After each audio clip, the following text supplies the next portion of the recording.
method of proof ගැන කියන්නේ method of proof කියලා කියන්නේ ඒ කියන්නේ අපිට මොකක් හරි equation එකක් අපිට මොකක් හරි සම්බන්ධතාවයක් විසඳ ගන්න ක්‍රම.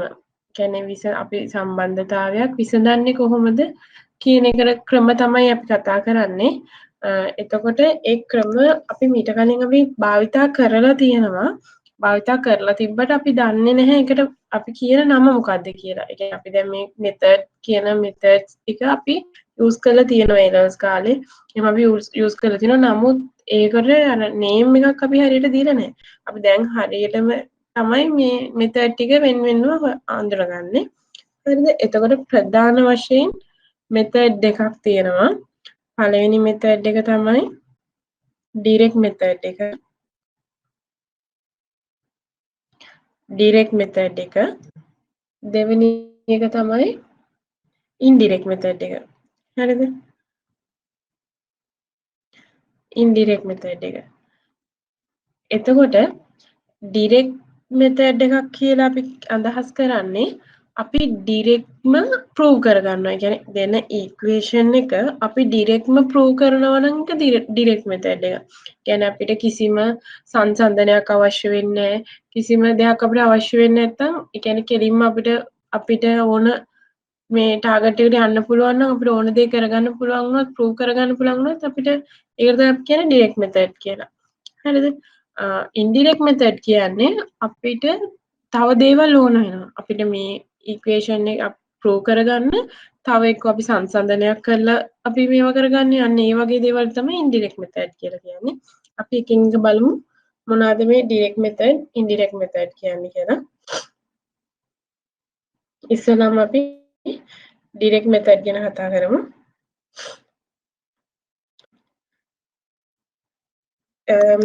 මේවා මම උදාහරණත් එක්කම යන්නම්. මම හිතනවා එතකොට පැහැදිලි වෙයි කියලා තවත් මේ වැඩි කතා කරනවටත් වඩා උදාහරණත් එක්කම මම එක්සැම්පල් එකක් ලියා ගන්නවා. if n is even then n square is even. ඒ කියන්නේ n කියන එක even එකක් even එකක්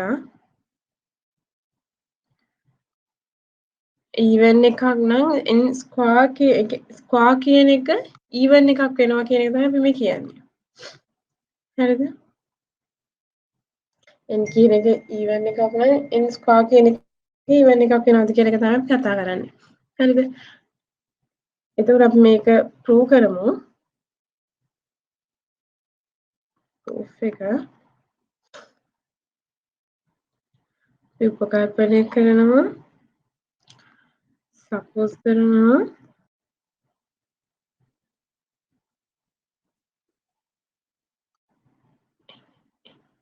n is even කියන එක අපි මේකෙදි ගන්නවා. හරිද? n is even කියලා අපි ගන්නවා. ඒක තමයි මෙතන කරන්නේ. අරගෙන ඊට පස්සේ අපිට ඕන එක අපි පෙන්නනවා. අපි n එක මොකද්ද කියන එක ගන්නවා. ඊට පස්සේ අපි ඕන එක පෙන්නනවා. හරිද? එතකොට අපි කන්සිඩර් කරන්න ඕනේ n ස්ක්වයර් එක මොකද්ද වෙන්නේ කියන එක. අපි n කියන එක අපි even එකක් විදිහට ගත්තා. අපි කන්සිඩර් කරන්න ඕනේ n ස්ක්වයර් කියන එකට මොකද්ද කරන්නේ කියලා. එතකොට අපි n ස්ක්වයර් කියන එක අපි n ඇසුරෙන් ලියා ගන්නවා. ඒ කියන්නේ අපි ඉස්සෙල්ලාම ගත්ත n කියන එක even කියලා. n even නම් අපිට ලියන්න පුළුවන් n සමානයි 2a කියලා. හරිද? 2a කියලා මෙතන අදහස් කරන්නේ අපි even එකක් ලියන හැටි. අපි ඉරට්ටේ සංඛ්‍යාවක් ලියනවා නම් අපිට ඕන දෙකකින් වැඩි කරලා ඕනම එකක් ලියන්න පුළුවන්. මොකද ඉරට්ටේ සංඛ්‍යාව ඕනම සංඛ්‍යාවක් දෙකකින් වැඩි වෙනවා. හරිද? එතකොට මම මේ a කියන එක අයත් වෙනවා integers වලට කියලා දාගන්නම්. එතකොට n equal 2a කියලා අපි දාගන්න පුළුවන්. මොකද n කියන එක අපි even කියලා ගත්ත නිසා. හරි? ඊට පස්සේ අපිට අවශ්‍ය වෙන්නේ ඒක නෙවෙයි අපිට අවශ්‍ය වෙන්නේ n ස්ක්වයර් කියන එක. මේ ඒ හින්දා අපි n ස්ක්වයර් කියන එක අපිට ලියන්න පුළුවන් n multiply n. හරිද? ඊට පස්සේ මම මෙතනින් මෙතනට ආදේශ කරනවා. එතකොට 2a multiply 2a equal හරිද? මම මෙතන එක 2 එකක් අරගෙන අනිත් ටික ඇතුළට ලියනවා. ඒ හේතුවක් ඇතුළේ යන්නේ මෙහෙම. දැන් අපි මේ ගත්තේ ඇත්තටම n ස්ක්වයර් කියන එකනේ. n ස්ක්වයර් අන්තිමට ආන්සර් එක විදිහට වෙනවා. n ස්ක්වයර් වෙනවා 2 multiply වෙලා 2a ගෙන්. එතකොට දැන් අපි දන්නවා මෙහෙම දෙක වැඩි කිරීම යම්කිසි අගයක් කියලා ෆෝමැට් එකක් වෙන්නේ. දෙක වැඩි කිරීම යම්කිසි අගයක් ෆෝමැට් එකක් එන්නේ ඊවන් එකකට. ඊවන් එකකට. ඊවන් විතරයි දෙකෙන් වැඩි වෙන්නේ. දෙකෙන් වැඩි වෙලා අපිට ලියන්න පුළුවන් ඊවන් එක. එහෙනම් අපිට වෙන්න ඕන දේ ඇත්තටම උනා මෙතනදී. ඒ කියන්නේ අපි ඉස්සෙල්ලාම ගත්ත n කියන එක ඊවන් එකක් කියලා. ඒතර n ඊවන් වෙනවා. ඊට පස්සේ n ස්ක්වයර් එකත් ඊවන් වෙනවා. අපිට ඕනේ ගාන කියන්නේ ඒක තමයි. හරිද? මං හිතනවා පැහැදිලි ඇත්ද කියලා. ඒ කියන්නේ මේක කෙලින්ම අපිට ඒ කියන්නේ අපි ගත්තේ එක ඉක්වේෂන් එක ඒ කියන්නේ එකක් අපි ආදේශ කරා විතරයි. ඒ වුණාට අපිට මේක කෙලින්ම ආන්සර් එක ආවා. හරිද? අපිට ගන්න ඕනේ n even එකක් n ස්ක්වයර් එක even එකක්ද කියන එක. අපිට මේකට කිසිම දෙයක් ඕන උන්නේ කෙලින්ම ආන්සර් එකට ආවා. ඒ කියන්නේ එහෙම කෙලින්ම ආපු නිසා අපි මේකට කියනවා ඩිරෙක්ට් මෙතඩ් එකක් කියලා. චුට්ටක් ඉන්න.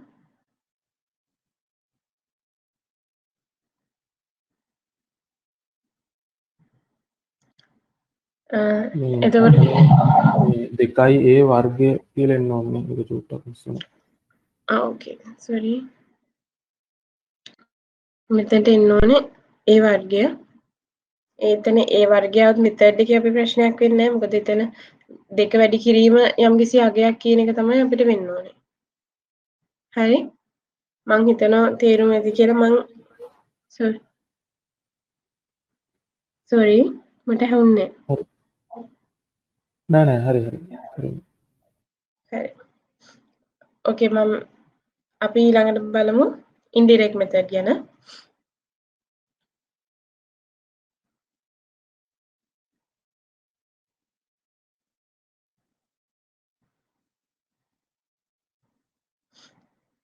ඊළඟට දැන් අපි මුලින් ඩිරෙක්ට් මෙතඩ් ගැන කතා කරා. ඒ කියන්නේ කෙලින්ම අපිට යන්න පුළුවන් අපේ ආන්සර් එකට යන්න පුළුවන් එක. දැන් අපි කතා කරන්න ඉන්ඩිරෙක්ට් මෙතඩ් ගැන.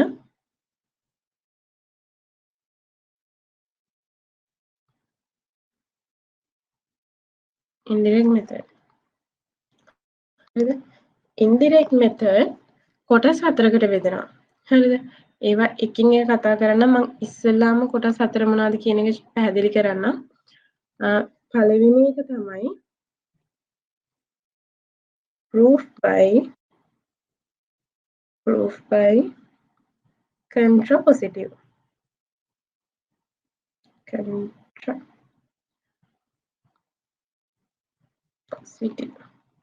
හරිද? proof by contrapositive.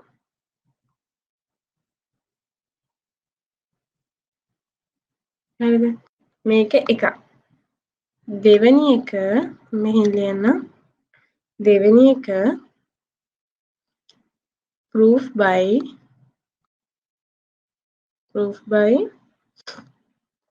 contradiction. හරිද? ඒ කියන්නේ අපි contradiction ගැන කලින් කතා කරා. කලින් අපි කතා කරා contradiction එකක් ගැන කලින් වීඩියෝ එකේ. හරිද? දෙවෙනියට තියෙන contradiction. තුන්වෙනි එක proof by case. කියන්නේ අපි proof by case.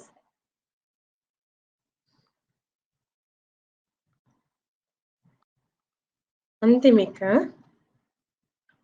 proof by මේක මතක තියාගන්න ලේසි ඔක්කොම proof by කියලා තමයි පටන් ගන්න. proof by induction.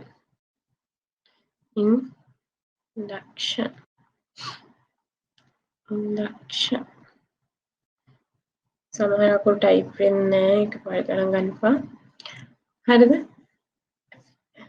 Indirect case වල මේක තව අණු කොටස් හතරකට බෙදෙනවා. හරිද? ඒ කියන්නේ ඉන්ඩිරෙක්ට් වලදී ඉන්ඩිරෙක්ට් කියන එක මම කලින් පැහැදිලි කරා. ඉන්ඩිරෙක්ට් කියන්නේ අපිට කෙලින් ආන්සර් එකක් ගන්න බැරි ඒවා. එතකොට අපි කම්පෙයාර් කරලා හරි මොකක් හරි කන්ඩිෂන් එකක් දාගෙන හරි තමයි අපි මේවා හදාගෙන යන්නේ. දැන් ඒ කරන දේ අනුව මෙතන අපි කොටස් හතරකට බෙදනවා. ඒ කියන්නේ ක්‍රම හතරකට බෙදනවා. පළවෙනි එක තමයි proof by contrapositive, දෙවෙනි එක proof by contradiction, proof by cases, proof by induction. හරිද? ඊට පස්සේ අපි මේවා ගැන එකින් එක බලමු. මං හිතනවා උදාහරණත් එක්ක පැහැදිලි කරගෙන ගියොත් හොඳ ඇති කියලා. මොකද වචනෙන් කියනටත් වඩා අපි එක්සාම්පල් එකක් එක්ක යද්දි තවත් පැහැදිලි වෙයි කියලා. පළවෙනි එක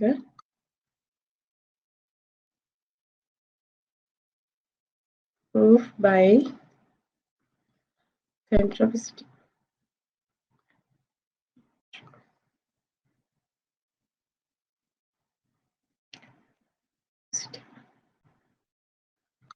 හරිද? මේකෙදී මම චුට්ටක් උදාහරණයක් ගන්න කලින් පොඩි හැඳින්වීමක් දෙන්නම්. මේකෙදී අපිට හිතන්න ස්ටේට්මන්ට් දෙකක් තියෙනවා. P Q කියලා මොකක් හරි ස්ටේට්මන්ට් දෙකක්. හරිද? මේ එක ස්ටේට්මන්ට් එකක් අපිට කියන එක නෙවෙයි P කියලා ස්ටේට්මන්ට් එකක් දෙනවා නම් අපි P කියන එක නෙවෙයි ගන්නෙ. P not කියන එක. හරිද? මේ සිම්බල්ස් ගැන අපි කලින් කතා කරා. හරිද? මම හින්දා වැඩි ඒවා ගැන කන්සිඩර් කරන්නේ නැතුව කරගෙන යනවා. අපි ස්ටේට්මන්ට් දෙකක් ගන්නවා. ඒ ස්ටේට්මන්ට් දෙකේ අපිට ඒක කියන්නේ P Q කියන එක අපි P කියන එක දිනනවා අපිට Q කියන එක පෙන්වන්න කියලා කියනවා. හරිද? එතකොට එහෙම කියනවා නම් අපි කරන්නේ මේ කන්ට්‍රපොසිටිව් වල අනිත් පැත්ත. අනිත් පැත්ත කියන්නේ අපිට P කියන එක දෙනවා නම් අපි ගන්නේ not P කියන එක. not P කියන එක ගන්නවා අපි පෙන්වන්න ඕනේ not Q කියන එක. හරිද? ස්ටේට්මන්ට් දෙකක් දෙනවා. ඒ ස්ටේට්මන්ට් දෙකේ අපිට කියන්නේ P කියන එක අරන් Q කියන එක පෙන්වන්න කියලා. නමුත් අපි කරන්නේ ඒ දේ නෙවෙයි. අපි not P කියන එක අරන් not Q කියන එක කරනවා. ඒ දෙකම ප්‍රශ්නයක් නෑ. අපිට කියන එක නෙවෙයි අපි ඒකේ නැතාර්ථය අරගෙන ආන්සර් එකටත් අපි නැත කියන එක කියනවා.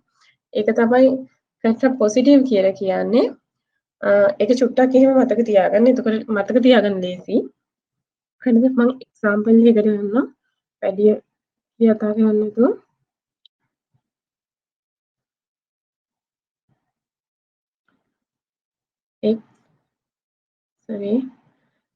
X is even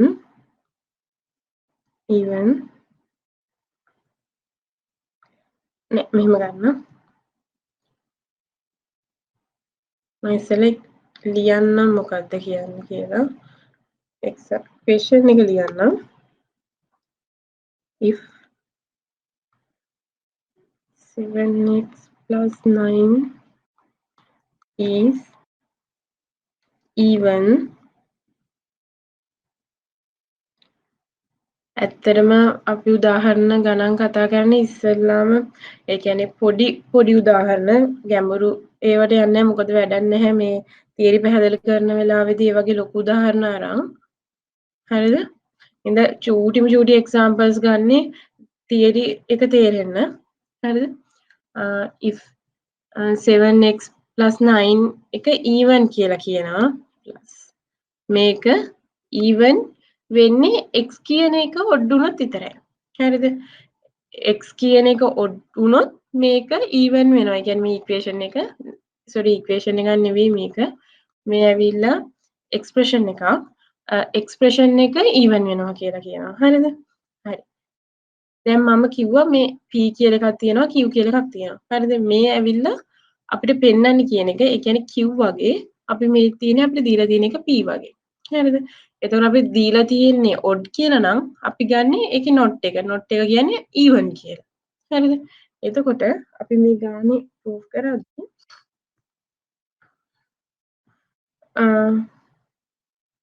අපි මෙතන කියනවා x දැන් මේකේ දීලා තියෙන odd කියලා අපි කියන්නේ x is even කියලා ගන්නෙ.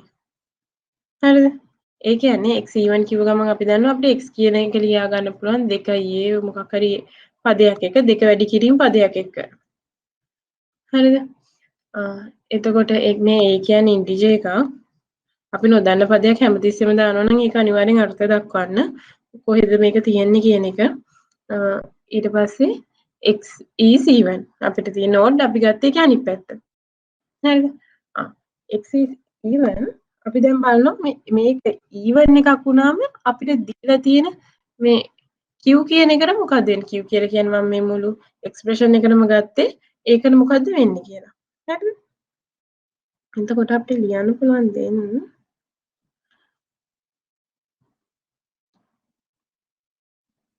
මම මේ x තියෙන තැනට අපි මේ මෙතනින් ආදේශය කරනවා.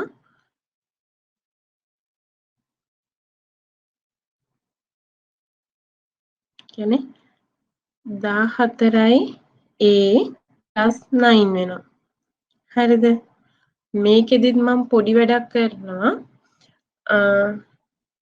මෙහෙමයි. මේක මම 9 කියන එක ලියා ගන්නවා 8 එකතු කිරීම 9 කියන එක 8 එකතු කිරීම 1 කියන එක මම ඒකට හේතුව කියන්නම්. එතකොට මට මේ මෙතනින් ගන්න පුළුවන් දෙකක් එළියට. එතකොට 7යි a ධන 4 ධන 1. මට ඕන උනේ මෙන්න මේක ගන්න. දැන් මේක අපි ලියලා තියෙන මොකද? 2 වරහන් 7යි a ධන 4 ධන 1. ඒ කියන්නේ මේ එක මෙතන නෑ මේක එක. හරිද? මෙහෙම අපි දෙක ගුණ කිරීම යම් පදයක් එක්ක එකතු කිරීම එකක් තියලා තියෙනවා නම් නිකන් මෙන්න මේ වගේ ෆෝමැට් එකක්. මම මේක a නැතුව b දාගන්නම් මෙහෙම. හරිද? ඒ කියන්නේ දැන් අපි මුලින් මං කිව්වා x කියන එක even එකක් ගත්තොත් 2යි a කියලා අපි ගත්තා. දැන් 2යි a ධන 1 කියන්නේ මෙතන even එක ෆෝමැට් එක නෙවෙයි ඔඩ් එක ෆෝමැට් එක. හරිද? අර 2 කියන එකට එකක් එකතු වෙලා කියන ෆෝමැට් එක. හරිද? මේ එක නැති වුණා නම් මේක even එකක්. මේකට එකක් එකතු වෙනවා කියනවා අනිවාර්යෙන් ඔඩ් එකක්. හරිද? එතකොට දැන් අපිට අපේ දීපු එක්ස්ප්‍රෙෂන් එකේ අන්තිමට අපිට ආන්සර් එක ආවේ ඔඩ් එකක් විදියට. ඔඩ් එකක් කියන්නේ not even කියන එක මම කියන්නම්. ලියා ගන්න not even කියන අනිවාර්යෙන් ඔඩ් කියන එක.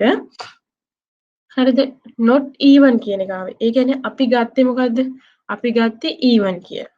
හරිද? අපි ගත්තේ even අපිට ආන්සර් එකට ආවේ not even. ඒ කියන්නේ අපිට ගන්න ඕන එක උනේ ඇත්තටම ගානේ අපිට කිව්වේ x කියන එක odd කියලා. හරිද?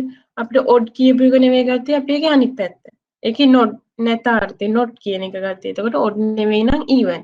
එහෙනම් අපිට ආන්සර් එකට එන්න ඕනේ අනිවාර්යෙන් අපිට ඒ කියන්නේ even එකක් වෙන්න විදිහක් නැහැ නේ not even වෙන්න ඕනේ. අපි ගත්ත එක නෙවෙයි අන්තිමට එන්නේ ඒකේ අනිත් පැත්ත. අන්න මේ වගේ අවස්ථාවකට තමයි අපි කියන්නේ contrapositive කියලා. මේක හොඳට මතක තියාගන්න contrapositive කිව්වම එතකොට මේකෙන් අපිට ගන්න පුළුවන්. ඒ කියන්නේ අපිට පෙන්වන්න කියන එකට අපි not වෙනවා අපිට ගන්න කියන එක not කියලා අපි අරගෙන ගියොත්. හරිද? මං හිතනවා පැහැදිලි ඇති කියලා. මොකක් හරි ප්‍රශ්නයක් තියෙනවද? නෑ Hello? ටික ෂේප්නේ අපි ඉස්සරහට යනවා. හරි okay. මම හිනා ඉස්සරහට යනවා. අපි පළවෙනියට මම කිව්වා ඉන්ඩිරෙක්ට් මෙතඩ් ගැන අපි කතා කර හිටියේ. ඉන්ඩිරෙක්ට් මෙතඩ් වල පළවෙනි එක තමයි contrapositive. දෙවෙනි එක මම කිව්වේ proof by මේකේ ඔක්කොම proof by වෙනින් මතක තියාගන්න. proof by contradiction.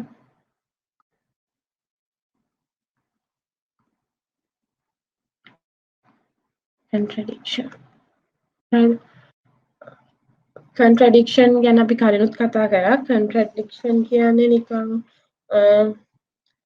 නෑ කියන වගේ අදහසක්.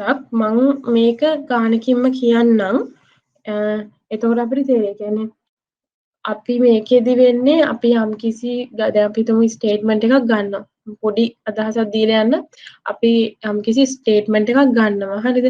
හැබැයි අපි ඒ ස්ටේට්මන්ට් එක දැන් අපිට දෙනවා කියලා හිතන මොකක් හරි ස්ටේට්මන්ට් එකක්. ඒ ස්ටේට්මන්ට් එක අපි ගන්නෙ එයාලා කියන එකට හාත්පසින්ම වෙන දෙයක්. ඒ කියන්නේ ඒක නෙවෙයි නම් අනිත් එක ගන්නෙ. හරිද? දැන් කලින් කියපු එක වගේම කියලා හිතේ මම මේ දෙකේ වෙනස පැහැදිලි කරන්නම්. එතකොට ඒක කියන එක අනිත් ඒ කියන්නේ අපිට කියන ස්ටේට්මන්ට් එකේ අනිත් ඒ කියන්නේ විරුද්ධ එක අරගෙන ඊට පස්සේ අන්තිමට අපි කරගෙන යද්දී අපිට හිර වෙනවා. හරිද? ඒ කියන්නේ අපිට කරන්න කියපු දේ නෙවෙයිනේ අපි කරන්නේ වෙන එකක්නේ. අපි හිර වුණාට පස්සේ අපි කියනවා මේ ඇවිල්ලා මේ හිර වුණේ අපිට අපි ගත්ත ඇසියුම් එක වැරදි. අපි ගත්ත ඇසියුම් එක වැරදි. ඒ නිසා තමයි අපි මෙහෙම හිර වුණේ. ඒ නිසා මේක වෙන්න ඕන දේ මේක නෙවෙයි අනිත් එක කියලා කියන්න පුළුවන්. අපි මේ වගේ දේවල් භාවිතා කරන මේ වගේම අපි එළවලටත් භාවිතා කරා. ඒවා කියන්නේ අපිට දීලා තියෙන මෙතඩ් එකට අපිට යන්න බෑ. එයාලා කියලා තියෙන මෙතඩ් එකට අපිට යන්න බෑ. බැරි නිසා ඒකේ අනිත් එක අරගෙන ඒ කියන්නේ විරුද්ධ එක අරගෙන අපිට ඒකෙන් යන්න පුළුවන්. එකකින් ගන්න හදාගෙන යන්න පුළුවන්. එහෙම ගිහිල්ලා අපි හිර වුණාන් පස්සේ කියනවා මේකෙන් මේක කරන්න බෑ. ඒ නිසා අපි ගත්ත ඇසියුම් එක තමයි මෙතනදි වැරදිලා තියෙන්නේ. එහෙනම් අපි ඇසියුම් එක හරි කියලා අරගෙන ඊට පස්සේ ගාන හදනවා. හරිද? මම ඒක කොමන් උදාහරණයකින් පැහැදිලි කරන්නම්. මොකද මේ හැමෝටම තේරෙන්න. හරිද? සාම්පල් එකක් විදියට ගමු.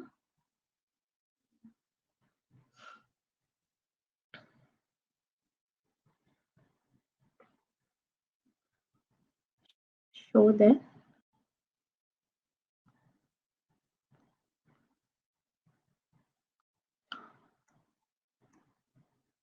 මේක කොමන් එක්සාම්පල් එකක්. මොකද මේක ගන්න මේ ක්‍රමය මේකෙදි තමයි හොඳටම පැහැදිලි කරන්න පුළුවන්. irrational. හරිද? irrational කියන එක මම හිතනවා දන්නේ නැති කියලා හැමෝම. irrational කියන්නේ rational නෙවෙයි. rational කියන්නේ තාත්වික සංඛ්‍යා. තාත්වික සංඛ්‍යා නෙවෙයි එක තමයි අපි irrational කියලා ගන්නෙ. හරිද? එතකොට දැන් අපිට පෙන්වන්න කියන්නේ වර්ගමූල 2 irrational කියලා. හරිද?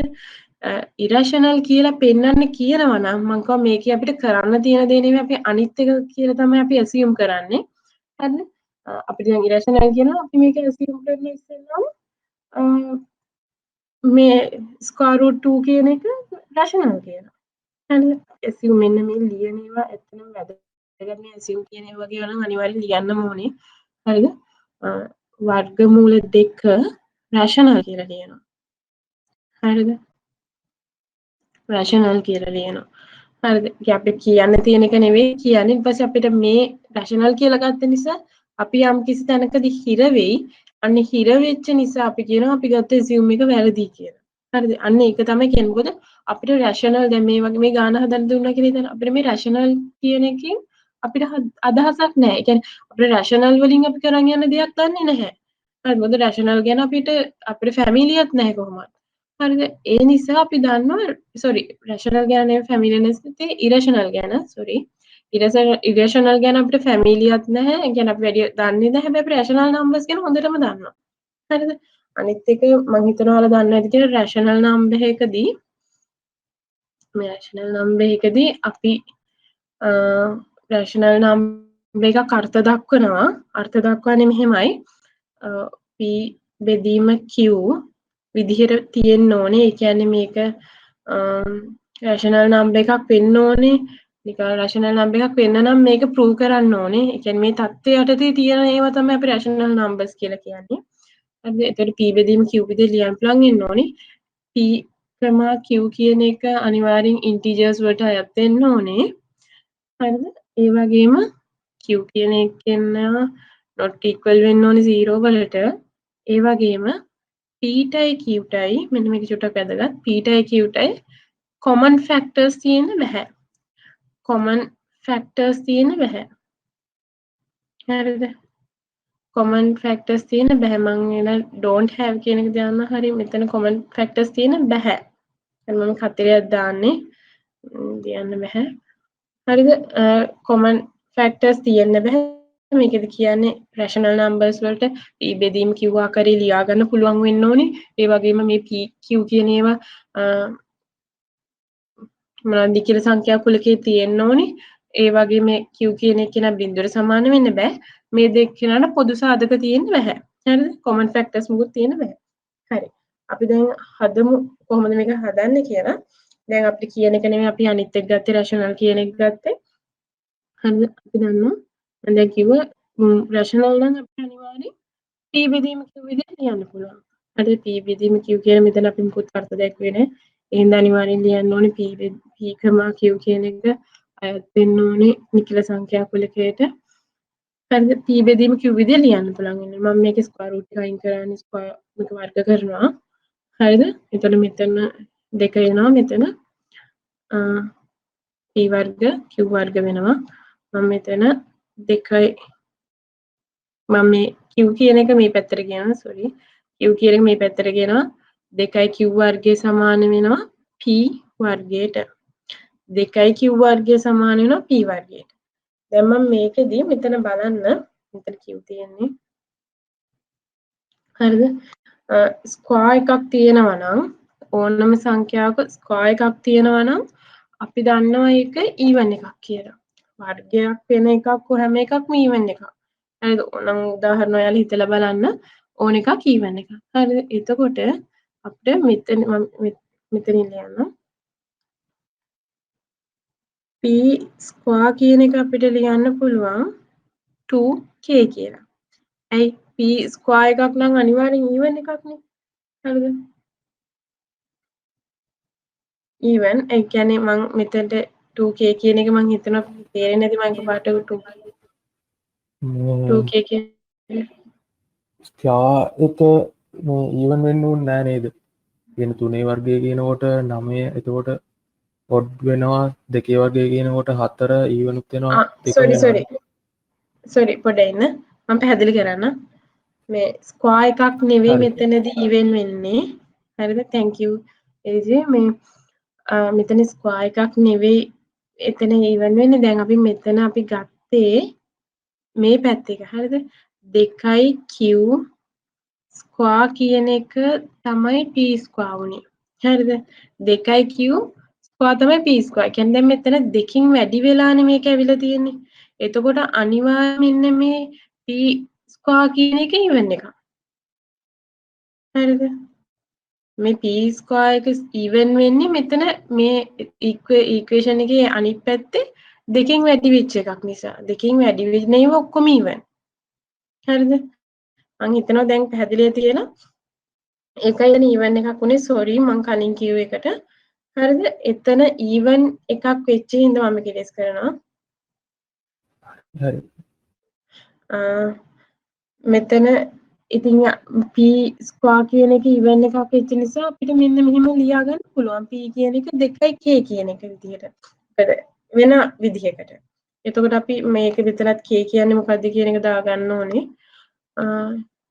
ඒකත් ඉන්ටිජර් සෙට් එකට අයිති වෙනවා. ඊට පස්සේ මම මේ ඉක්වේෂන් 1 මම මෙතන ලියන්නම්.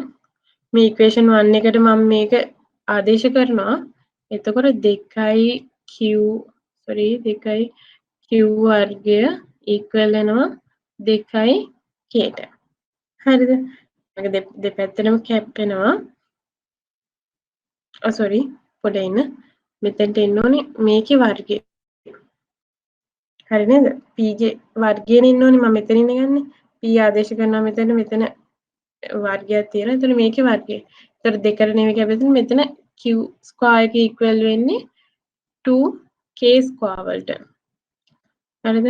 මෙතන ස්ක්වයර් වෙදි 4 වෙනවා. 4ට මේ දෙක කැපලා තමයි 2 වෙන්නේ.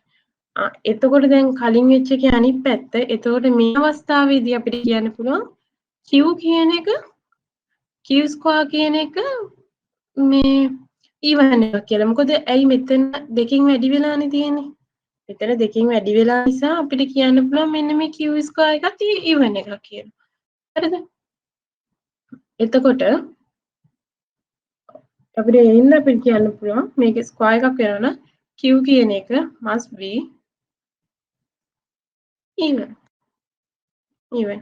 අපිට කලින් අවස්ථාවේදී ආව අපිට p කියන එක even එකක් කියලා හරිද p කියන එකත් even එකක් විදිහට ආව දැන් q කියන එකත් even එකක් විදිහට ඇවිල්ලා දැන් even එකක් කියලා කිව්ව ගමන් අනිවාර්යෙන් මෙතන even එක දන්නවා 2 මම මේකට එක්සැම්පල් එකක් දෙන්න 2a even එකක් නම් අපිට කියන්න පුළුවන් 2a කියලා. මෙතන p වලට මම කියන අපිට එතන දෙන්න පුළුවන් 2b කියලා even නම් 2 කියන එක දෙන. එතකොට මෙන්න මේ 2 කියන එක දෙකේම තියෙනවා.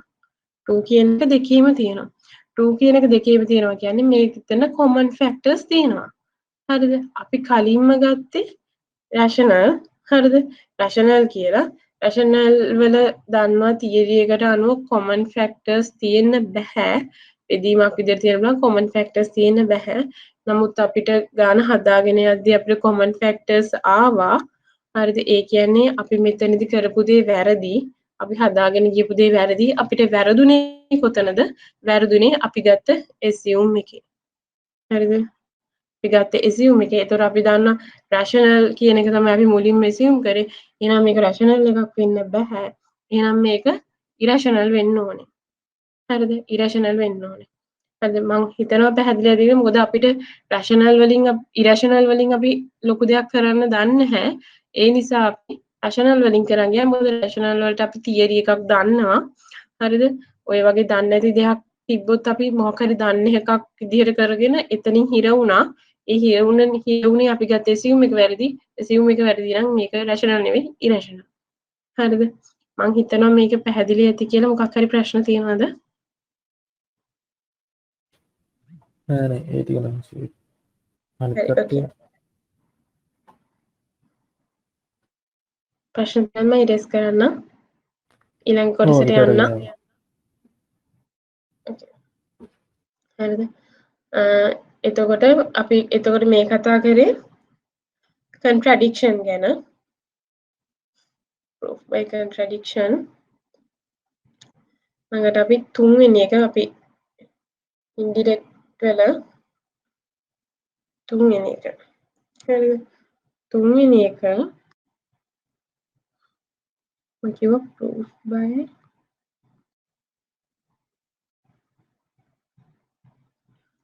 proof by cases.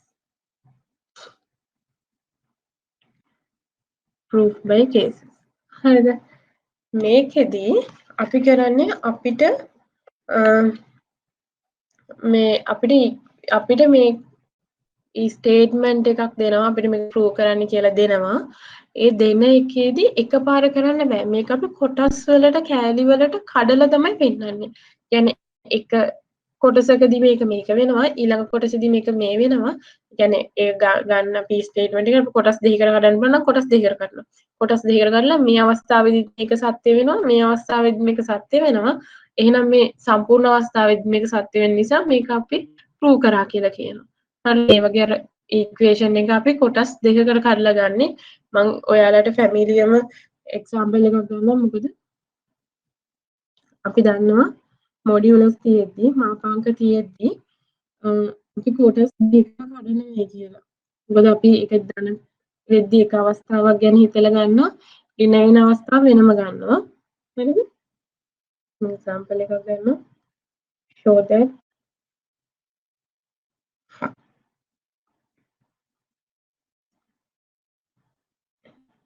ස්ක්වයර් එකේ මොඩියුල් එක සමාන වෙනවා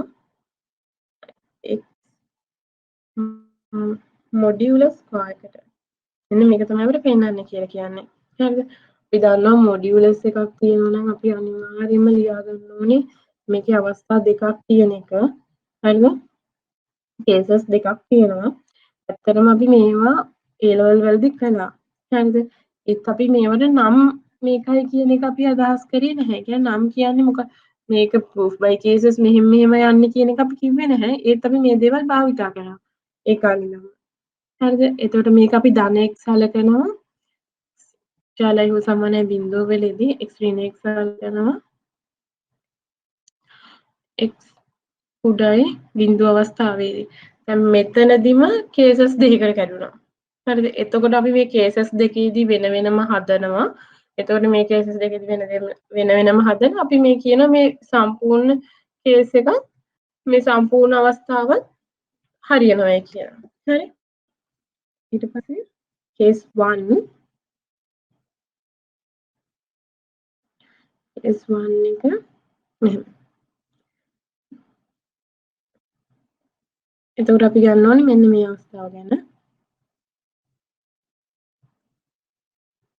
එතකොට දැන් අපිට කියලා තියෙන්නේ මේක තමයි දීලා උඩ ගන්න තියෙනවා. හරිද? මොඩියුලස් එක. එතකොට අපි දන්නවා මේක ධන අවස්ථාව. කිසිම ප්‍රශ්නයක් නැහැ. හරිද? මොඩියුල් එකේ මෙහෙම ලියන්න පුළුවන්. ඒ කියන්නේ ධනනේ කොහොමද එන්නේ?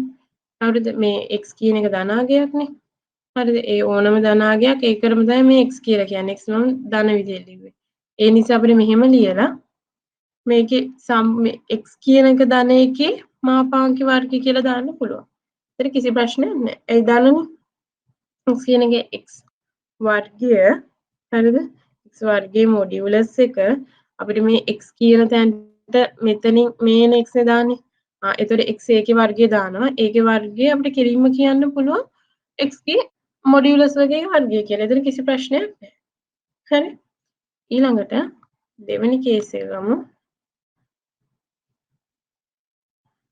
කේස් 2.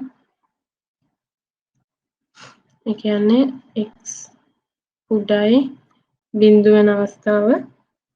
හරිද? එතකොට x වර්ගයේ මාපාංකය. හරිද? මේක කියන්න පුළුවන්. දැන් මෙතන x වෙනුවට අපි දාන්නේ හරිද? මම x වර්ගය කියලා. එතකොට මෙතන x ට අපි දාන්නේ ඍණාගයක්. හරිද? මෙතන දැන් මෙතනදී ආවේ මෙතනට ධනාගයක්. මෙතන x වෙනුවට අපි ආදේශ වෙන්නේ ඍණ x කියන කෙනෙක්. ඒ ඍණ x ගේ වර්ගයක් ගැන තමයි කතා කරන්නේ. හරිද? අපි දන්නවා ධන x කෙනෙක් වර්ග වුණත් ඍණ x කෙනෙක් වර්ග වුණත් ඒක ධනාගයක් අනිවාර්යයෙන්. හරිද? ඒ නිසා අපිට ඒක කියන්න පුළුවන් මෙතන මේ ඍණ x කියන එකත් ධන කරනවා ධන වෙලා මේකේ වර්ගය වෙනවා කියන එක. හරිද? ඒ කියන්නේ වර්ගයක් හැමතිස්සෙම මෙතන ධන වෙනවා. හරිද? එතකොට දැන් අපිට ඕන දේ ඇත්තටම වුණා. හරිද? අපිට ඕන දේ වුණා. මේකනේ අපිට දෙන්න ඕන වෙලා තිබ්බ ආන්සර් එක. කේස් 1 එකෙත් ඒක ආවා. කේස් 2 එකෙත් අපිට ඒක ආවා. හරිද? එහෙනම් අපි අවස්ථා දෙකකටයි කැඩුවේ. අපි තුනකට කැඩුවා නම් තුන්වෙනි අවස්ථාවත් සලකලා තුනම ගැන කතා කරලා ලියන්න ඕනේ. අපි කේසස් දෙකකටයි කැඩුවේ. ඒ කේසස් දෙකේදී අපිට ප්‍රූව් කරන්න එක ප්‍රූව් වුණා. එහෙනම් මේක සම්පූර්ණ එකත් සත්‍ය වෙනවා. හරිද? මේ දෙකේම එකතුවත් අපිට සත්‍ය වෙනවා. හරිද? එතකොට මේ වගේ එකකට තමයි proof by cases කියන්නේ. අපිට දීලා තියෙන එක කොටස් දෙකකට කඩලා කොටස් දෙක වෙන වෙනම proof කරා. හරිද? මම හිතනවා මේක පැහැදිලි ඇති කියලා. හරි? මම ඊළඟ එකට යන්නම්. ඊළඟ එක තමයි අපේ අන්තිම එක.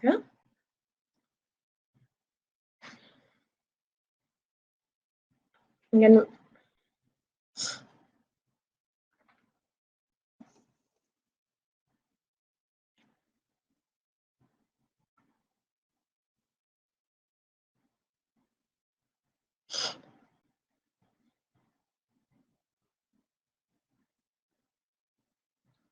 proof by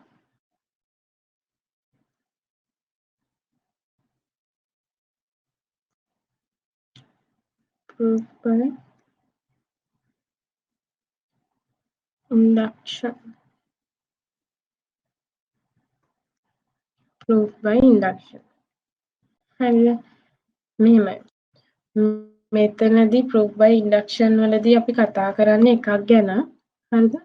ඒ කියන්නේ ප්‍රධානම එක ගැන the principle of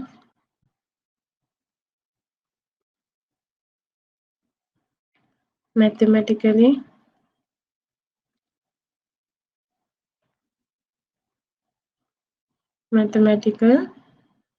induction එක ගැන විතරයි.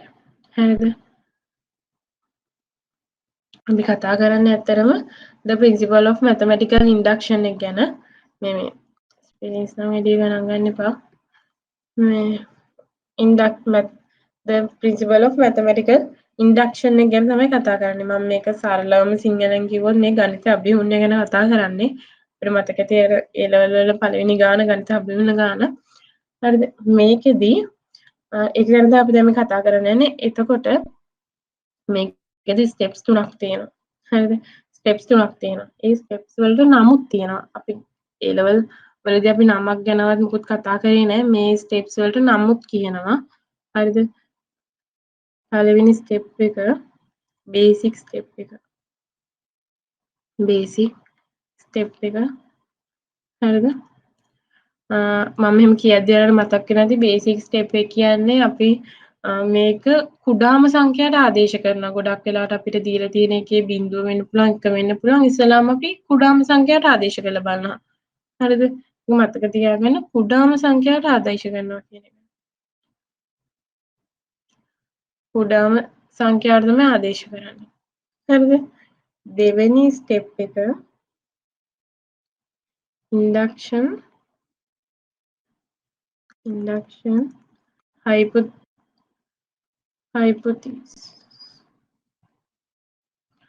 hypothesis හරිද? th හරිද? එතකොට මේ අවස්ථාවේදී අපි කතා කරේ අර assume එකක් ගන්න අපි අර n සමානයි k කියලා වගේ මේක කොමන් එකක් ඒ නිසා මම මෙහෙම ගන්නෙ අර මෙහෙම කළා අපි assume කරන්නේ අපි මේ assume කරන එකත් හරි කියන එක විදියට තමයි අපි යන්නේ හරිද ඒක තමයි දෙවෙනි ස්ටෙප් එක තුන්වෙනි ස්ටෙප් එක තමයි අපිට ඇත්තම කැල්කියුලේට් පාර්ට් එකක් තියෙන්නේ කැල්කියුලේෂන් කරලා අපි මේක පෙන්වන්නේ තුන්වෙනි පාර්ට් එකේදී තමයි induction ස්ටෙප් එක හරිද induction step එක හරිද මේ flow එකටම අනිවාර්යෙන් යන්න එතකොට තේරෙයි මොකද්ද මේ කියන්නේ කියලා මොකද මේ විදිහට කිව්වොත් තමයි අපිට හදන්න පුළුවන් මම එක්සැම්පල් එකකට ඉක්මනට යන්නම් හරිද මේ ටික මතක තියාගන්න මම ටෙස්ට් කරනවා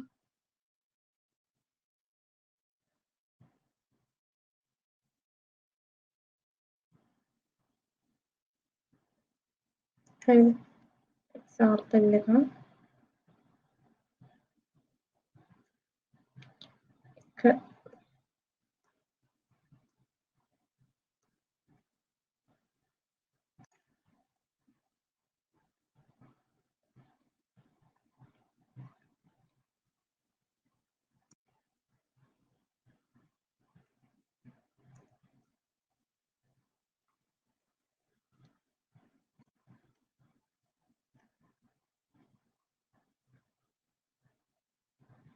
ඇත්තටම වැදගත් වෙන්නේ මෙන්න මේ පදේ දිහා බලලා තමයි අපි හැමදේම කරන්නේ. කියන්නේ n වෙනි පදේ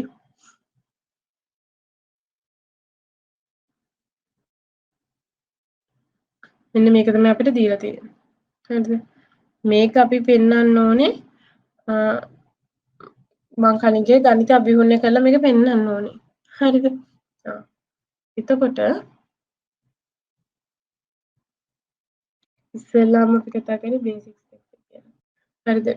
මේකෙදි කියන්න ඕනේ මේක n කියන එක මම මේ කොලින් ලියන්නම් n කියන එක විශාලයි හෝ සමානයි 1 කියලා අපිට මේ කන්ඩිෂන් එකක් දෙනවා මේකේ ගානේදී. හරිද? මෙන්න මේ අවස්ථාවේදී තමයි මේක සත්‍ය වෙන්නේ මේ ප්‍රකාශනය තියෙන්නේ. හරිද?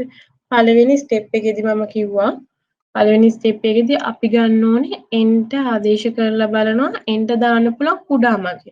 n ට දාන්න පුළුවන් කුඩාම අවස්ථාවේදී මේක සත්‍ය වෙනවා කියන එක පෙන්වන්න ඕනේ. හරිද? එතකොට අපි ගන්න n equal 1 left hand side එක හරිද left hand side එකේදී එතකොට මේ පදේ ගණනේ ඉන්නේ මෙතනට නෙන්නේ එතකොට 1 බෙදීම 2 වැඩි කිරීම 1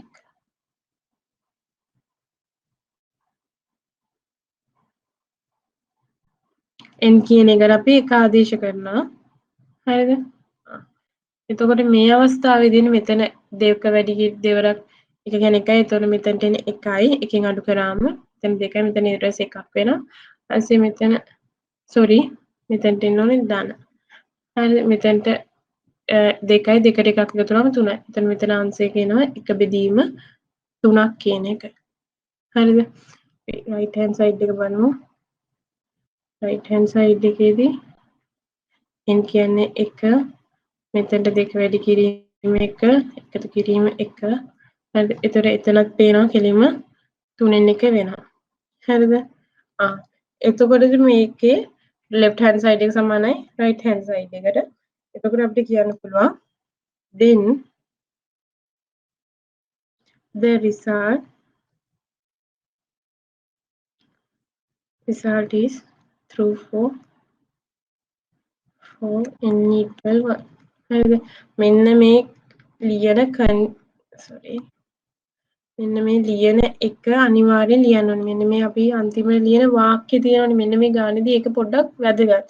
අපි මොකද්ද මේ කරන්නේ? අපි නිකන් මේ ඔහේ ගානක් හදන් යන විදිහක් නෑ. මෙන්න මේ අන්තිමට අපි මේ වචනෙන් කියන එක ලියවෙන්න ඕනේ. පෙන්නුවා කියන එක හරි නෑ. ඒ කියන්නේ අපිට ඕනේ කියන්නේ right left hand side එක සමානයි right hand side එක කියලා.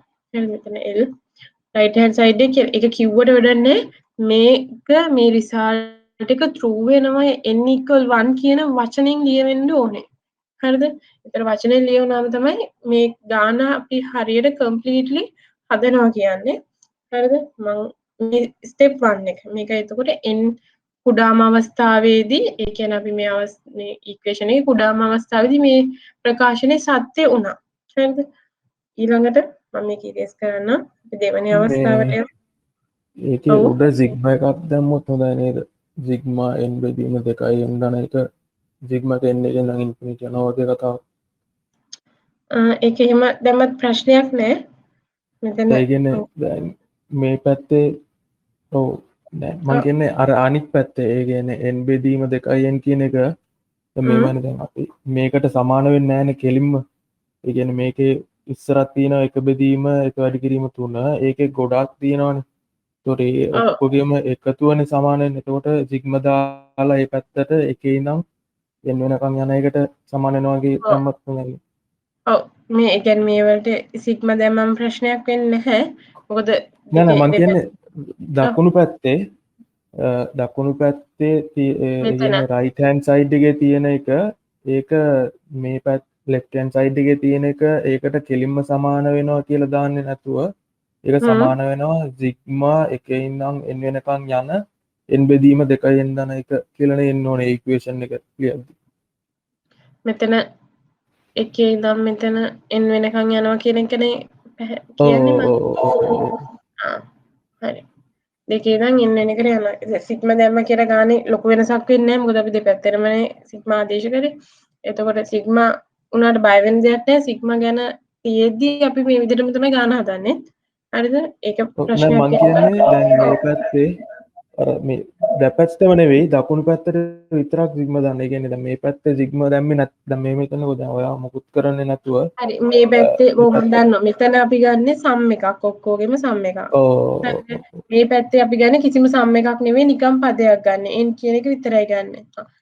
එතකොට මේ පැත්තට නෙවෙයි මේ කියන්නේ right hand side එකට මේ කියන්නේ මෙන්න මේ side එකට සිග්මා කියන එකක් එන්න ඕනේ. අනිවාර්යෙන්. මොකද මෙතන හොඳටම පැහැදිලි මෙතන අපි ඉක්වේෂන් ගොඩක එකතුවක් තමයි ගන්නෙ මේ පැත්ත. එහෙනම් මේ පැත්තේ අනිවාර්යෙන් එන්න ඕනේ සම් එකක් තමයි මේ ඔක්කොගෙම. ඒතකොට ඒ සම් එක මොකද්ද? එකේ ඉඳන් n දක්වා යන සම් එක. හරිද? මේ පැත්තේ අර සමානයි කියලා තිබ්බ නිසා මම ඒක ලොකුට කන්සිඩර් කරේ නැහැ. thank you වේජි. හරිද? ඊළඟට මම ඊළඟ ස්ටෙප් එකට යන්නම්. ඊළඟ එක අපි දෙවෙනි ස්ටෙප් එක. හරිද? ඒස් කරගන්න. චුට්ටක් ඉන්න.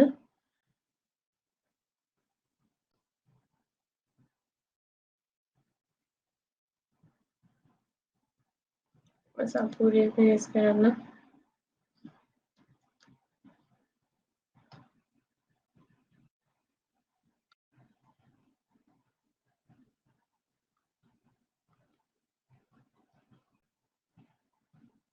මේක තමයි කිව්වේ n 2යි n ධන 1. හරිද? ඔක තමයි අපේ ගාන සිප්. ඒතර අපි දෙවෙනි ස්ටෙප් එකේදී මම කියනවා අපි assume එකක් කරගත්තා. හරිද? ඒ කියන්නේ n සමානයි මම කලින් use කරනවා n සමානයි k කියන එකට. හරිද? n සමානයි k කියන අවස්ථාවේ මෙන්න මේ අපේ දුන්න ගාන හරියනවා කියන එක තමයි අපි assume කරන්නේ. නැත්නම් n සමානයි k කියන එක නෙවෙයි අපි assume කරන්නේ. ඒකත් අපි assume කරනවා. ඒ වුණාට මම කියන්නේ අපි n සමානයි k අවස්ථාවේදී අපිට දීපු ඉක්වේෂන් එක හරියනවා කියන එක තමයි අපි මේ assume කරන්නේ. හරිද? එතකොට මෙතන k කියන එක අපි දාගන්න ඕනේ. ඒක integers වලට අයිති වෙනවා කියලා. හරිද? එතකොට අපි මේකෙත් ලියා ගන්නවා. මෙහෙම. assume වචනෙන්ම ලියන්න. assume that for some fixed what trajectory. හරිද? ඒ කියන්නේ මේකකට වඩා විශාලයි. හරිද? ඒකත් අපි ගන්න. මේක තමයි අපේ assume එක. හරිද? මෙන්න assume එකත් අපි දාගත්තා. හරිද? ඊට පස්සේ අපි මේක සමානයි කියලාමයි ගන්නෙ. ඒතකොට අපිට පෙන්නන්න මොකුත් නැහැ. හරිද? එක වැඩි කිරීම 3 මම මෙන්න මේක කෙටියෙන් ලියන්නම්. මෙන්න මෙහෙම ඇවිල්ලා ඊට පස්සේ 2n - 1 2n + 1 එනවා sum n equal n බෙදීම sorry මෙතනට n වෙන්න ඕනේ මෙතනට a වෙද්දි k වෙන්න ඕනේ. අපි k කියන එකනේ ගත්තේ. මේ k අවස්ථාවේදී මේක සත්‍යයි. මේ හැම එකකටම k වෙන්න ඕනේ.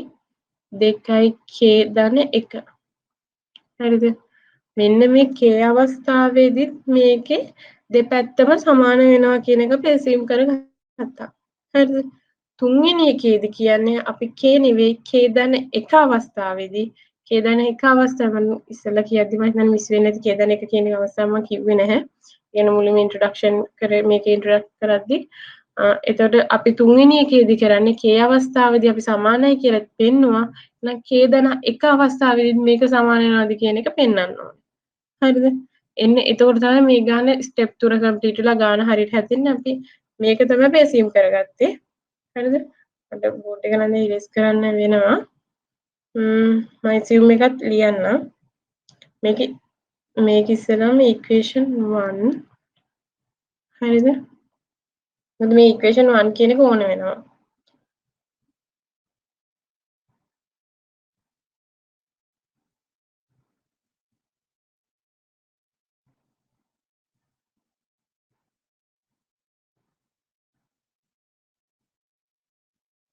මෙතන තිබ්බේ 2 + 1 හරිද? equation 1 එකම හරි මේ step 1 නෙවෙයි අපි එකෙන් ගත්ත එක. හරිද? එතකොට මම ඒක පොඩ්ඩක් ලියන්නම්. නැත්නම් මේක එක ඕන වෙනවා. මෙහෙම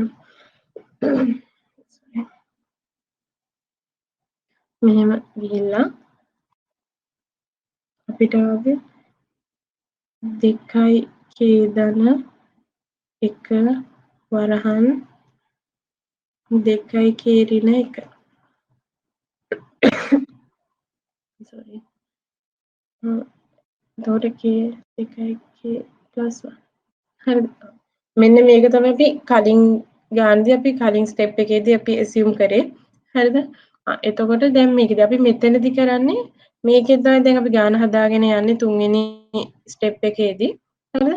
එතකොට අපි කරන්නේ මේක තුන්වෙනි ස්ටෙප් එකේදී මම කිව්වා දැන් මේ අපි k අවස්ථාව ගැන සැලකලා තියෙන්නේ. අපි එතකොට තව එකක් k ධන 1 කියන එක k ධන 1 කියන අවස්ථාව ගැන සැලකනවා. හරිද? k ධන 1 කියන අවස්ථාවේදී කියන්නේ මේකටම දෙපැත්තටම එකම පදය ඇඩ් කරනවා. මෙහෙම sorry මෙහෙම ලියනවා k වෙනි පදය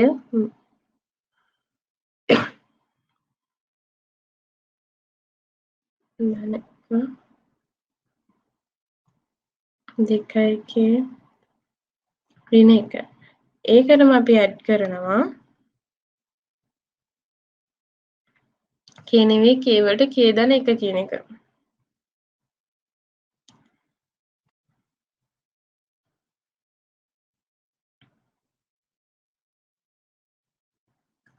දෙකයි k ධන 1 - 1 එහා පැත්තට අපි මේ පැත්තට වැඩිපුර පදයක් තමයි මේ අපි ඇඩ් කරේ. අපි ඒකේ ඒ කියන්නේ ඉක්වේෂන් එකේ අනිත් පැත්තට අපි ඒකම ඇඩ් කරන්න ඕනේ අනිවාර්යෙන්.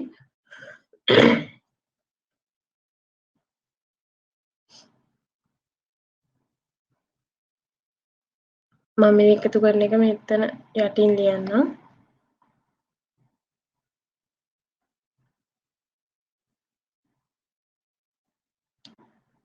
දෙකයි කියදන එක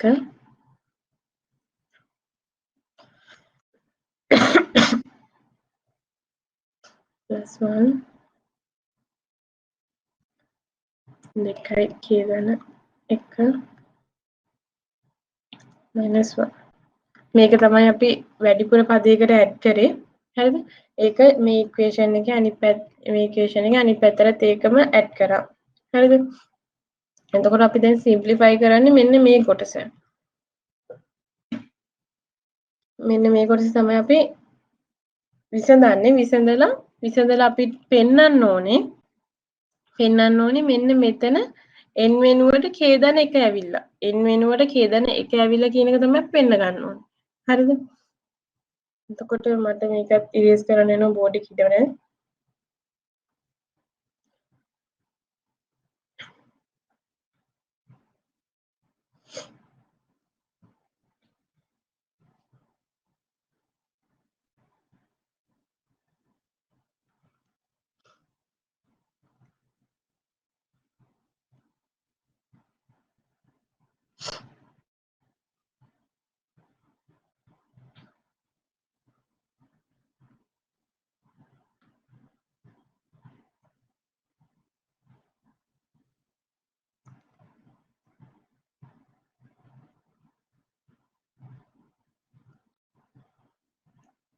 හරිද? දැන් අපි මේක සුළු කරමු. මේකදී ඉස්සලම් වරහන් ඉවත් කරගමු මෙතන.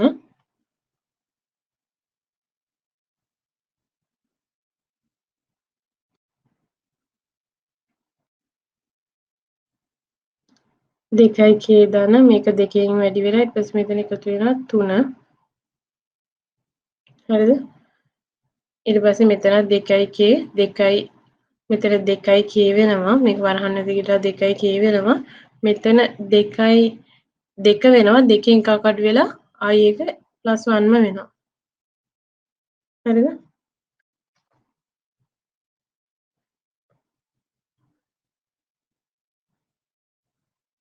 මම කොහේ හරි වැරද්දක් කරාද?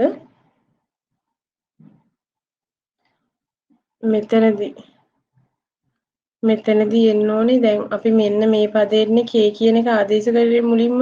එතකොට මෙන්න මෙතන 2යි k කියන එක එන්න ඕනේ. sorry. මේ මුලින්ම ගාන අපි කරගෙන ඉද්දි මෙතන k නෙවෙයි. අපි මේ n කියන එකම තමයි මුලින් අපි k කියන එක ආදේශ කරේ. k කියන එකට මෙතන 2යි k වෙන්න ඕනේ. එතකොට මෙතනට 2 වෙනවා. මෙතනට 2 වෙනවා. 2යි k වෙනවා. හරිද? ඊට පස්සේ දැන් එතකොට මෙතන පොදු පදයක් වෙනවා අපි පොදු හරයට ගන්නවා. පොදු හරයට ගත්තී 2යි k ධන 1 වැඩි කිරීම 2යි k ධන 3. හරිද? පොදු හරය ගන්නවා. එතකොට මේ කියන පදයෙන් වැඩි වෙන්නේ මෙන්න මේ පදය. හරිද? සරල නිසා වැඩි එක්ස්ප්ලেইন කරන්නේ නැහැ වගේ ඒවා. k ගෙන් වැඩි කරලා ධන 3යි k ධන 1. හරිද? එතකොට මේකට ඇවිල්ලා තියෙන ක්වොඩ්‍රැටික් එකක් වර්ගජ ප්‍රකාශනයක්. ඒ වර්ගජ ප්‍රකාශනය අපි දන්නවා සාධක කරන්න පුළුවන් කියලා. මේකේ සාධක කැඩෙනවා 1k ධන 1 අනිත් සාධකය වෙනවා. හරිද? මම සාධක කැඩෙන්නේ කොහොමද කියන එක නම් කියන්නේ නැහැ. මම දැන් අවශ්‍ය වෙන්නේ නැහැ. ඔක සාමාන්‍ය ගානක් 2k ධන 1 ධන 2k ධන 1 අනිත් එක k ධන 1. ඊට පස්සේ යටත් තියෙනවා 2k ධන 1 වැඩි කිරීම 2k ධන 3 කියන. එතන මේ 2kටයි 2kටයි අයින් වෙනවා. මම ඒක ටික මේ හරියෙන් හදන්නම්. හරිද? එතන උඩ එන්නේ 2k ධන 1. හරිද? ඊට පස්සේ මේ මෙතන ගානේදී මෙහෙම පොඩි වැඩක් කරනවා. දෙක එළියට ගරගෙන k ධන 1 මෙහෙම ඉන්න මම මේක මෙහෙම කියන්න. අපිට ඕන එක අපි පෙන්න ගන්න එපේ. ඒ නිසා මෙහෙම කියන්නේ මේ 3 කියන එක මම කඩනවා 2 ධන 1 කියලා. 3 කියන්න පුළුවන් 2 ධන 1 කියලා. එතකොට එතන 2යි මේ kයිත් එක්ක මම 2ක් එළියට ගන්නවා. එතකොට k ධන 1 වෙනවා. ආයිත් එළිය එකක් ඉතුරු වෙනවා. හරිද? මෙතන මේ 1 උනේ මෙතනට මම 3 කියන එක 2යි 1යි කියලා දාගත්ත නිසා ඊට පස්සේ දෙකටම පොදු e කියලා 2 ගත්ත එළියට. ඊට පස්සේ k ධන 1 වුණා. එකතු කිරීම 1 වුණා. හරිද? එතකොට දැන් අපිට ඕන අවස්ථාවට මේක ආවා. හරිද?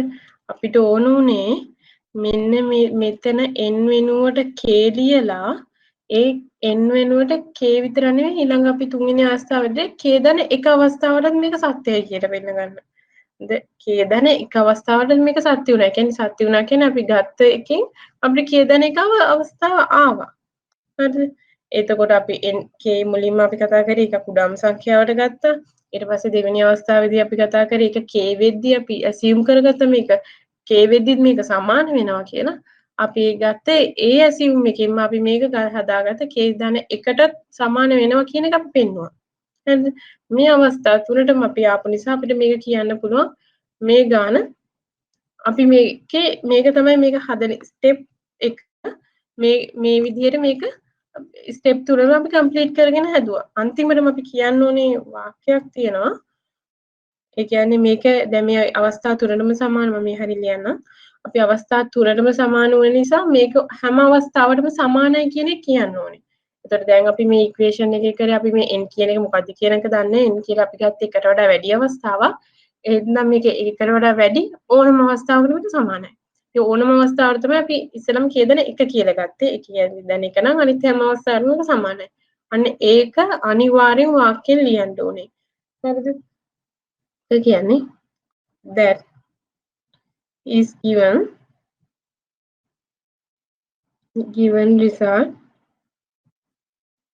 result is true for ලියන්න නම් ඉත නෑ true for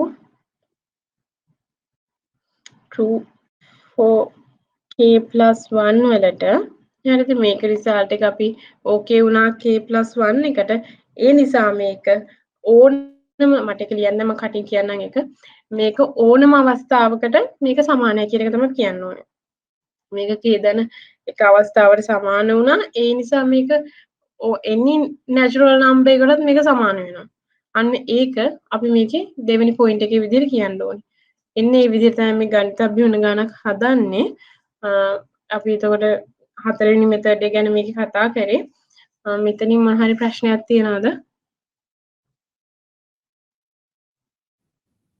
නෑ ඒක නම් shape නේ හරි එතකොට මම මේකේ පොඩ්ඩක් සමරි එකක් ගහන්නම් නැත්නම් මුලදී මොකද්ද කරේ කියන එක චුට්ටක් මතක ඇති සමරි එකකින් මම කියන්නම් අද කරපු ටිකට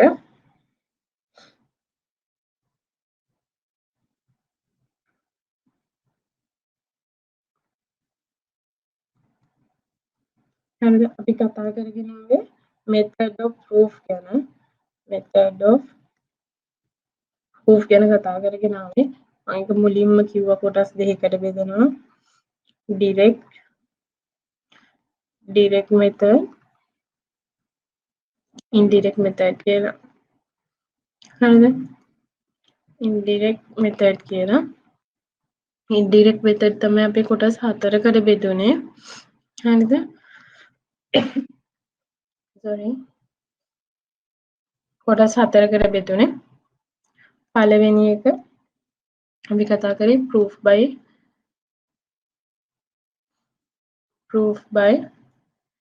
contrapositive proof by මම මේක ලියන්නේ contradiction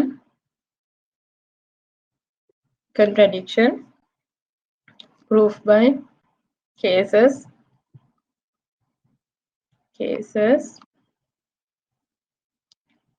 proof by induction. හරිද? මෙන්න මේ ටික ගැන තමයි අපි අද කතා කරේ. හරිද? මම සමරි එකක් ගෙවුවේ මොකද මුල අමතක වෙන්න පුළුවන් කොතනින්ද අපි පටන් ගත්තේ කියලා. මේ එකක් ගාන විස්තර කරා හැම එකටම අපි එක්සැම්පල් ගානක් කතා කරා. මෙන්න මේ ඉන්ඩක්ෂන් එක නම් ආයි කොටස් තුනකට බෙදෙනවා. මම කිව්වා ස්ටෙප්ස් තුනක් තියෙනවා කියලා. හරිද? 1යි 3යි. මේවා ඔක්කොම අපි අන්තිමට ගත්තොත් මේ ඔක්කොම ඇවිල්ලා මෙතඩ්. අපිට ඕන වෙන අපි ඉක්වේෂන් එකක් ප්‍රූව් කරගන්න ඕන නම් අපිට ඒක භාවිතා කරන මෙතඩ්. අපි මේවා කලින් යූස් කරලා තියෙන අපි නම් වශයෙන් දන්නේ නැහැ. නමුත් අපි මේවා යූස් කරලා තියෙනවා හැම අවස්ථාවකදී. මම හිතනවා අද සෙෂන් එක මෙතනින් එන්ඩ් කරන්න.